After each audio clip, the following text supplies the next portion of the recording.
اعوذ باللہ من الشیطان الرجیم بسم اللہ الرحمن الرحیم یا صاحب الجمال و یا سید البشر من وجهک المنی لقد نفر والقمر لا يمكن الثناء كما كان حقه بعد از خدا بزرگتوئی قصہ مختصر جزا اللہ عنا سیدنا و مولانا محمد صلی اللہ علیہ وآلہ وسلم ما هو اہل یا رب لک الحمد کما ینبغی لجلال وجہک وعظیم سلطانک رب اشرح لی صدری ویسر لی امری واحلل عقدۃ من لسانی یفقہوا قولی رب زدنی علما رب زدنی علما رب زدنی علما۔ السلام علیکم ورحمۃ اللہ وبرکاتہ۔ میں حافظہ افرا جاوید اسلام آپ سب سے مخاطب ہوں اپنے یوٹیوب چینل انفینٹ اسلام میں آپ سب کو خوش آمدید کہتی ہوں۔ امید کرتی ہوں آپ سب خیریت سے ہوں گے، زندگی پرسکون، پر اطمینان اور ایمان بالخیر گزر رہی ہوگی۔ پارہ نمبر 11 اور سورہ یونس کا اردو ترجمہ اور تفسیر جاری ہے، جس کی آیت نمبر 82 تک ہم نے گزشتہ اسباق میں پڑھ لیا۔ آج کے سبق میں ہم آیت نمبر 83 سے باقاعدہ آغاز کر رہی ہیں۔ آیت نمبر 83 آیت نمبر 82 سے ہی ریلیونٹ ہے۔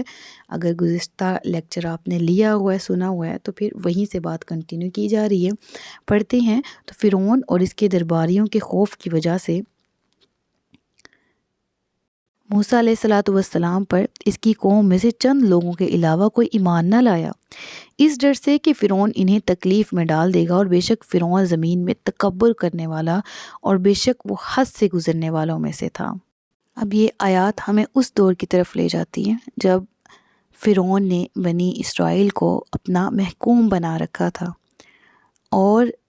نہ صرف ایک جابر، ایک ظالم حکمران تھا، بادشاہ تھا، بلکہ اس کی سرکشی، اس کا تکبر اس حد تک پہنچ چکا تھا جو کہ لوگوں کو یہ کہنے تک وہ پہنچ گیا، اس کی ہمت، اس کی جسارت یہاں تک ہو گئی کہ وہ خود کو خدا کہنے لگا اور لوگوں کو خود کی پرستش کا حکم دیتا۔ اب ایسے میں جب بنی اسرائیل بہت زیادہ محکوم تھے، یہاں تک کہ وہ کبھی سوچ بھی نہیں سکتے تھے کہ وہ فرعون کے خلاف علم بغاوت بلند کر سکے، تو اس لیے جب ایسے حالات میں حضرت موسیٰ علیہ السلام اپنے بھائی کے ساتھ شانہ بشانہ جب کھڑے ہوئے، قدم سے قدم ملا کر، ہمت، جرأت اور بہادری کے ساتھ فرعون کے دربار میں، اور جب پیغام توحید سنایا، تو ایک تو فرعون کو اس چیز کا سخت غصہ اور سخت ناگواری ہوئی، جس کا ذکر ہم نے پچھلے رکوع میں بھی پڑھا، اور اس کے ساتھ ساتھ اس نے نعوذ باللہ من ذالک حضرت موسیٰ علیہ السلام کے قتل کا بھی بہت منصوبہ بنایا۔ لیکن ایسے میں حضرت موسیٰ علیہ السلام نے جب اعلان توحید بلند کیا، تو اس صورت میں، ان حالات میں بنی اسرائیل کے حالات اس قدر تھے کہ وہ اس قدر ظلم کی چکی میں پس چکے تھے، اس قدر معاشی طور پر بدحال تھے کہ کوئی بھی اس چیز کا اپنے آپ کو اہل نہیں سمجھ رہا تھا، اور اتنا اپنے آپ میں وہ ہمت نہیں سمجھ سکتا تھا کہ ہم میں کوئی ہمت ہے کہ ہم آ کے فرعون کے سامنے بغاوت کریں اس سے، اور ہم کہیں کہ ہاں ہم تجھے خدا نہیں مانتے، کیونکہ وہ ظلم کی چکی میں پس چکے تھے، کیونکہ وہ ایک دنیاوی ظالم حکمران کے آگے اپنے گھٹنے ٹیک چکے تھے۔ لیکن حضرت موسیٰ ان میں سے نہیں تھے۔ حضرت موسیٰ علیہ السلام جب کھڑے ہوئے تو سوائے چند ایک کے، قوم کے جو زیادہ بڑے بوڑھے لوگ ہیں، انہوں نے اس معرکہ حق و باطل میں حضرت موسیٰ علیہ السلام کا ساتھ دینے سے صاف انکار کر دیا۔ لیکن بنی اسرائیل کے جو نوجوان ہیں، اور ان میں سے جو مشکلات کو جانتے بھی تھے، مصائب و آلام کو جانتے بھی تھے، ان کو علم تھا کہ حضرت موسیٰ کا ساتھ دینے کے بعد ہمارے ساتھ کیا سلوک ہوگا، لیکن یہ جاننے بوجھنے کے باوجود جن کے دلوں میں ایمانی قوت تھی، جن کی ایمانی طاقت زیادہ اسٹرانگ تھی، انہوں نے حضرت موسیٰ علیہ السلام کی اطاعت کا عام اعلان کر دیا۔ ٹھیک ہے، تو اس رکوع کے ابتدا میں ان آیات میں اسی کا ذکر ہے کہ چند لوگوں کے علاوہ کوئی ایمان نہیں لایا، اس ڈر سے کہ فرعون انہیں تکلیف میں ڈال دے گا۔ اور پھر فرعون کی یہاں پر ایک بری عادت، بری ترین عادت بیان کی گئی کہ وہ کیا تھا، وہ غرور کرنے، تکبر کرنے والا، حد سے بڑھنے والا تھا۔ یہ اگر عادات کسی مسلمان میں ہیں تو اس کو اپنے سے یہ عادات دور کرنی ہے، کیونکہ خود پسندی اور تکبر ہی ہے جو انسان کو مار دیتا ہے۔ وہی تکبر ہے جو ابلیس نے کیا تھا،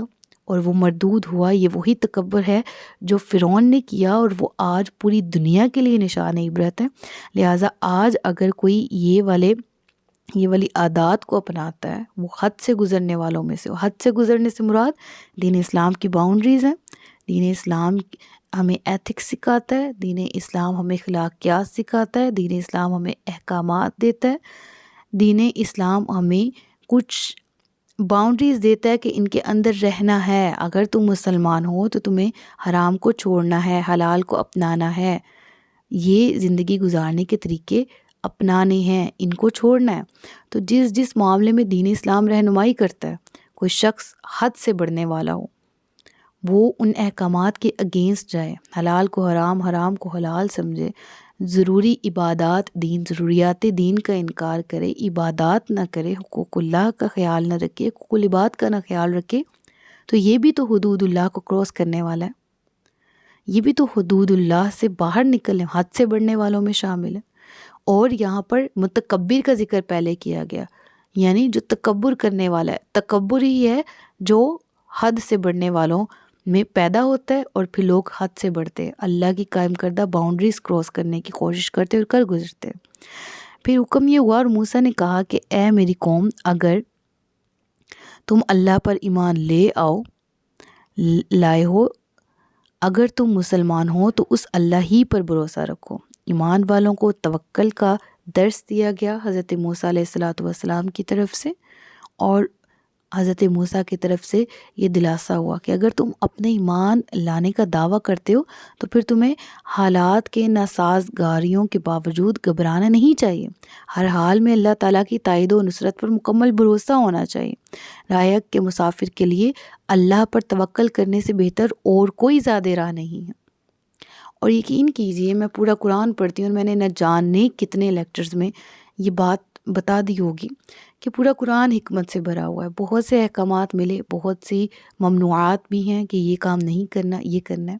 لیکن جو کنکلوژن ہے نا، جو مجھے لگا ہے کہ قرآن میں سب سے زیادہ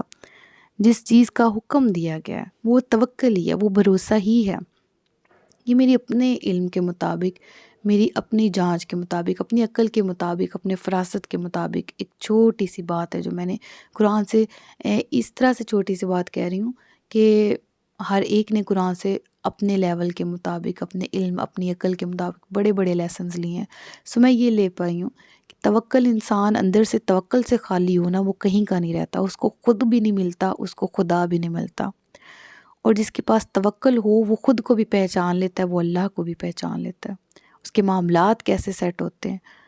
فَإِذَا عَزَمْتَ فَتَوَكَّلْ عَلَى اللَّهِ پہ وہ کس طرح سے پورا اترتا ہے۔ تو قرآن سیکھ لیا، توکل نہیں سیکھا تو مینز قرآن بھی نہیں سیکھا۔ قرآن پڑھ لیا، قرآن پڑھنے کے بعد توکل نہیں آیا تو یہ ایک کویسچن مارک ہے کہ آپ نے قرآن میں پڑھا کیا، سیکھا کیا۔ ہم نے حضرت نوح کا واقعہ پڑھا، اس میں ہمیں توکل کا کہا گیا پچھلے رکوع میں، اس میں پھر توکل کا ذکر آ رہا ہے، اور منافقت چھوڑ دینے کا حکم سب سے زیادہ قباحت سے قرآن کریم میں جن کے بارے میں حکم ہوا ہے نا کہ منافقین جہنم کے فی الدرک اسفل، جہنم کے سب سے نچلے طبقے میں ہوں گے۔ اور پھر قرآن کریم میں یہ بھی والفتنۃ اکبر من القتل والفتنۃ اشد من القتل، تو منافقین جو فتنہ کریٹ کرتے ہیں، منافقین جو فتنہ برپا کرتے ہیں، وہ تو قتل سے بھی زیادہ بڑا گناہ ہے۔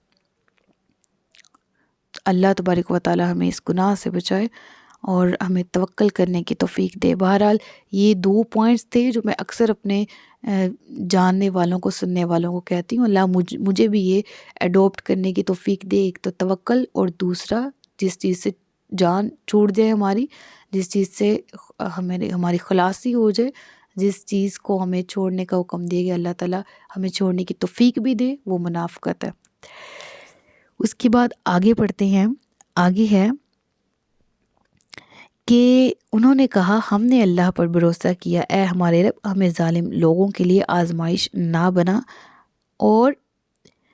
اپنی رحمت فرما کر ہمیں کافروں سے نجات دے دے۔ اور ہم نے موسیٰ اور اس کے بھائی کو وحی بھیجی کہ مصر میں اپنی قوم کے لیے مکانات بناؤ اور اپنے گھروں کو نماز کی جگہ بناؤ اور نماز قائم رکھو، اور مسلمانوں کو خوشخبری سناؤ۔ کس چیز کی؟ جنت کی نوید، رضائے الہی کی نوید۔ اور موسیٰ نے عرض کی اے ہمارے رب تو نے فرعون اور اس کے سرداروں کو دنیا کی زندگی میں آرائش اور مال دے دیا اے ہمارے رب تاکہ وہ تیرے راستے سے بھٹکا دیں۔ اے ہمارے رب ان کے مال برباد کر دے اور ان کے دلوں کو سخت کر دے تاکہ وہ ایمان نہ لائیں جب تک دردناک عذاب نہ دیکھ لیں۔ اب اس آیت میں حضرت موسیٰ علیہ السلام نے جو اللہ تبارک و تعالیٰ سے دعا کی اس کا ذکر ہے۔ میں یہاں پر یہ عرض کرنا چاہوں گی کہ عذاب کا ذکر تو کیا کہ اے رب ان سے مال ان کے چھین لے، ان کی بربادی میں اضافہ کر، ان کو نیست و نابود کر دے، لیکن یہاں جو حکم ہے کہ ان کے دلوں کو سخت کر دے۔ استغفر اللہ، اس چیز سے بچنا بھی چاہیے اور پناہ بھی مانگنی چاہیے۔ اللہ تبارک و تعالیٰ کبھی ہمارے دل سخت نہ کرے، کیونکہ جب دل سخت ہوتے ہیں تو اس پتھر کی مانند ہو جاتے ہیں جس پہ پانی برسا بھی دو تو وہ پھر چٹیل ویسے کا ویسے ہی ہو جائے گا۔ وہ اس نمدار مٹی کی طرح نہیں ہوں گے جو کہ ابزورپشن قبول کرتا ہے، جو پانی کو قبول کرتا ہے، جس سے سبزہ اگتا ہے۔ تو اپنے دل کو ہمیشہ نرم رکھنے کی کوشش کریں۔ ذکر اللہ سے دل نرم ہوتے ہیں، حقوق العباد کا خیال رکھنے سے دل نرم ہوتے ہیں، رسول اللہ صلی اللہ علیہ وآلہ وسلم کے اسوہ حسنہ پر چلنے سے، ان کی ذات پر درود پڑھنے سے دل نرم ہوتے ہیں۔ اور دل کی سختی سے پناہ مانگنی چاہیے، کیونکہ پھر جب دل سخت ہو جاتے ہیں تو پھر وہ ابو جہل بھی ہوتا ہے جو چھپ چھپ کے تو قرآن سنتا ہے، لیکن انا کے ہاتھوں مجبور، انا کو آڑے لے کے آ کے وہ کیا کرتا ہے؟ ایمان قبول نہیں کرتا۔ اللہ تبارک و تعالیٰ دل کی سختی سے ہمیں بچائے، آمین ثم آمین۔ اللہ نے فرمایا تم دونوں کی دعا قبول ہوئی، پس تم ثابت قدم رہو اور نادانوں کے راستے پر نہ چلنا۔ اور ہم نے بنی اسرائیل کو دریا عبور کرا دیا تو فرعون اور اس کے لشکروں نے سرکشی اور ظلم سے ان کا پیچھا کیا، یہاں تک کہ جب اسے غرق ہونے نے آ لیا تو کہنے لگا آمنت انہ لا الہ الا الذی آمنت بہ بنو اسرائیل وانا من المسلمین۔ میں اس بات پر ایمان لایا کہ اس کے سوا کوئی معبود نہیں جس پر بنی اسرائیل ایمان لائے، اور میں مسلمان ہوں۔ اب یہ اگلی آیت بھی ساتھ ہی میں آپ کو پڑھ کے پھر اس آیت میں موجود علم کے بارے میں ڈسکس کریں گے۔ اور اسے کہا گیا کہ اب ایمان لاتے ہو، حالانکہ اس سے پہلے تو نافرمان رہا اور تو فسادی تھا۔ آج ہم تیری لاش کو بچا لیں گے تاکہ تو اپنے بعد والوں کے لیے نشانی بن جائے، اور بے شک لوگ ہماری نشانیوں سے ضرور غافل ہیں۔ یعنی جب حضرت موسیٰ علیہ السلام کا لشکر دریا میں جب رستے بنے، اور آپ نے جب اپنا عصا مارا دریا میں رستے بنے، اور آپ ان رستوں کو حضرت موسیٰ علیہ السلام کراس کر کے دوسری طرف چلے گئے، اور فرعون اور اس کا لشکر دریا کے بالکل درمیان میں تھا، اور فرعون دریا کی بالکل ابتدا میں، تو اللہ تبارک و تعالیٰ نے پانی کو حکم دیا ان لہروں کو کہ مل جاؤ، اور وہ لہریں آپس میں مل گئیں۔ اور فرعون نے جب دیکھا کہ بالکل ہلاکت میرے سامنے ہے، اپنی پوری فوج کو ہلاک ہوتے دیکھا، اور جب خود بھی موت سامنے دیکھی تو وہ جو خدائی کا سارا نشہ تھا وہ دور ہو گیا، تو فوراً کیا کیا؟ اپنے ایمان لانے کا اعلان کر دیا۔ اس سے پتہ لگتا ہے کہ اس کو حقیقی رب کا علم تھا، ایسا نہیں تھا کہ وہ لا معرفت میں مارا گیا یا اس کو علم نہیں تھا، اس کو سب علم تھا، اس کو معلوم تھا کہ اللہ تبارک و تعالیٰ ہی الہ ہے، الہ ہونے کے لائق ہے، ہمیشہ سے ہے، ہمیشہ رہے گا، حی لا یموت ہے وہ۔ لیکن اس نے اپنی انا کی وجہ سے، تکبر کی وجہ سے خود کو اس کے برابر ٹھہرایا، نعوذ باللہ من ذالک۔ ہوا کیا کہ ایمان لانے کا اعلان کیا موت دیکھنے کے بعد، اور پھر ایک ہی سانس میں اس نے 3 مرتبہ اس صداقت کا اعتراف کیا کہ میں ایمان لایا اللہ پر، اور یہ آیت کے اتنے حصے کی تلاوت کی اس نے جو ہم نے ابھی اس آیت میں پڑھا ہے۔ پھر اس کے بعد کیا ہوا کہ جب اس نے یہ کہا نا، یہ آیت کے اس حصے کی تلاوت سے مراد میں نے یہ نہیں کہ اس نے قرآن کی تلاوت کی، اس سے مراد یہ کہ یہ جو اتنی تلاوت ہے نا، یہ الفاظ اس کے تھے، ٹھیک ہے۔ آمنتو، ایک منٹ جو مار کر پکڑ لینے دیں یہاں سے، آمنتو انہ لا الہ الا الذی آمنت بہ بنو اسرائیل وانا من المسلمین، ٹھیک ہے۔ تو اس سے میری مراد یہ تھی، اس سے مراد اس نے قرآن کی تلاوت کی، ایسا بالکل بھی نہیں ہے، ٹھیک ہے۔ تو پھر اس کے بعد آگے چلتے ہیں، جب عذاب کا فرشتہ شارک کو آ کر جب دبوچ لیتا ہے نا، یعنی جب انسان موت کو اپنے قریب دیکھ لے اور اسے یقین ہو کہ اب موت آئی، تو اس وقت ایمان لانا قبول نہیں ہے اللہ کی بارگاہ میں، ٹھیک ہے۔ یعنی کہ موت کے فرشتے کو سامنے دیکھ کر، عذاب کو سامنے دیکھ کر، موت کے آثار کو سامنے دیکھ کر بالکل بھی ایمان قبول نہیں ہے۔ تو فرعون نے جو کیا، ساری زندگی سرکشی، نافرمانی۔ تو پھر یہ آخری آیت جو ہے اس رکوع کی، یہ بڑی دل دہلا دینے والی ہے۔ آج ہم تیری لاش کو بچا لیں گے تاکہ تو اپنے بعد والوں کے لیے نشانی بن جائے، اور بے شک لوگ ہماری نشانیوں سے ضرور غافل ہیں۔ ہو سکتا تھا کہ سمندر کی بے رحم موجیں فرعون کی لاش کو کہیں دور بہا لے جاتی، اور سمندر کا کھارا پانی تھوڑی دیر میں اس کے گوشت پوشت کو گلا کر راکھ کر دیتا، گلا کر اس کو سمندر میں کہیں بہا دیتا، بحری جانور اس کو نگل جاتے، اس کا کوئی نشان باقی نہ رہتا، ممکن تھا۔ لیکن قدرت کو یہ منظور نہیں تھا۔ اللہ تبارک و تعالیٰ نے اس کو آنے والی تمام مخلوقات کے لیے، تمام امتوں کے لیے عبرت بنانا تھا، نشان عبرت۔ تو اللہ تبارک و تعالیٰ نے اس دریا کی موجوں کو، لہروں کو حکم دیا کہ اس کی لاش کو اٹھا کے باہر پھینکو۔ جب ان کو حکم ملا تو انہوں نے اس کے بے روح جسم کو اٹھا کر باہر ایک ٹیلے پر پھینک دیا، اور یہ جگہ جہاں پر فرعون گرا تھا، یہ جگہ آج بھی جبل فرعون کے نام سے مشہور ہے، اور وہاں کے لوگ بتاتے ہیں کہ یہی وہ جگہ ہے جہاں فرعون کی لاش کو سمندر نے پھینکا تھا، اور اس لاش کو دیکھ کر بنی اسرائیل کو بھی اس فرعون کے ڈوبنے کا یقین ہو گیا تھا، اور باقی لوگوں کے لیے، رہتی دنیا کے لیے وہ لاش درس عبرت بھی ہے۔ اور مصر میں اس کی لاش آج بھی موجود ہے۔ یہ کیسے معلوم ہوا کہ یہ وہی فرعون ہے؟ آج کے جو آپ اگر انٹرنیٹ پہ سرچ کریں کہ یہ وہی فرعون ہے، یہ اسی کی لاش ہے۔ اس کے بعد اس دور میں مصر میں اتنے اس قدر مسالہ جات ایجاد ہو چکے تھے۔ اب یہ میں تفسیر سے ہٹ کے تھوڑا سا آج کے دور میں سائنٹیفک وے میں بات کروں گی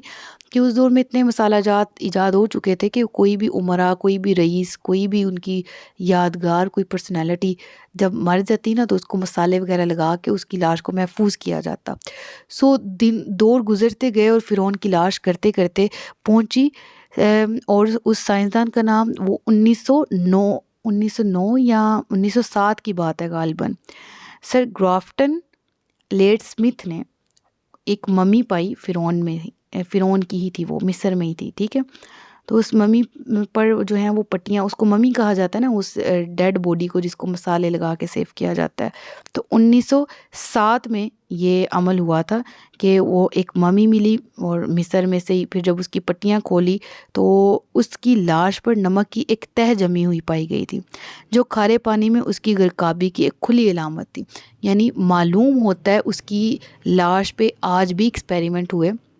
بڑے بڑے سائنسدانوں نے کی، اور ایک سائنسدان ہے وہ ایمان بھی انہوں نے قبول کیا تھا اس ایکسپیریمنٹ کے بعد، کیونکہ یہودیوں کا غالباً یہ عقیدہ تھا کہ فرعون اپنی ابدی موت مرا ہے، نارمل موت مرا ہے، وہ غرق نہیں ہوا۔ کسی ایک نان مسلم تھا، نان بلیور ہی، اس نے قرآن کی یہ سورہ یونس کی یہی آیات پڑھی، اور اس نے پھر اس کی فرعون کی ممی پہ ریسرچ ورک کیا۔ اس نے دیکھا کہ قرآن کو میں دیکھوں یہ کتنا سچ ہے۔ جب اس نے اس ممی پہ ایکسپیریمنٹ کیا نا، تو اس نے واقعی اس کو نمک کے ذرات اس باڈی میں سے ملے، جو کہ اس چیز کی گواہی دیتے ہیں، علامت ہے کہ یہ لاش ڈوب کے مری تھی۔ تو وہ شخص بھی ایمان قبول کر لیا اس نے، کس وجہ سے؟ اس وجہ سے کہ قرآن تو اس واقعے کے کئی ہزار سال بعد آیا، اور اس میں اس واقعے کی اس قدر ڈیٹیل اور اس قدر